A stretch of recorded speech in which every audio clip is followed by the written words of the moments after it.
In 1992, we decided to build a cafeteria for our employees. People would either plan to try to go to town or wherever to pick up lunches and so on. It was not easy for them to be able to do that within the period of lunchtime. We would take turns bringing food and we would cook lunch. And then if we didn't do that, we had to go to town, and pick up lunch. We would have to go to the Dairy Queen and you'd have to bring your lunch or you'd have to bring something. So that was really important for the employees to be able to have.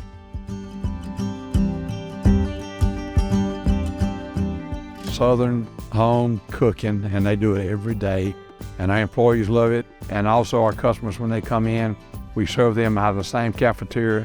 It's a benefit that we really take serious in our company. You come in here and you can get a hot meal, you can sit down and enjoy it and then go back to work. You can actually go outside and sit down and eat your meal.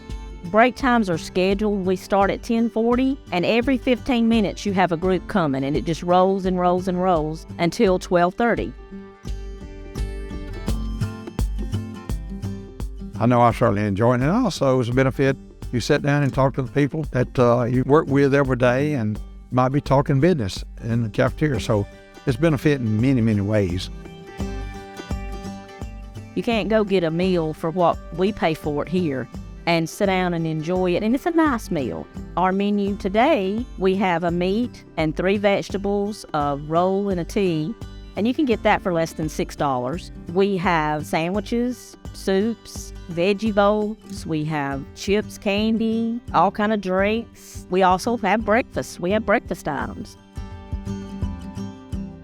It is so nice to have a good home-cooked meal. Miss Susan has run that lunchroom for many years, and they have done a fantastic job of making sure we have great food.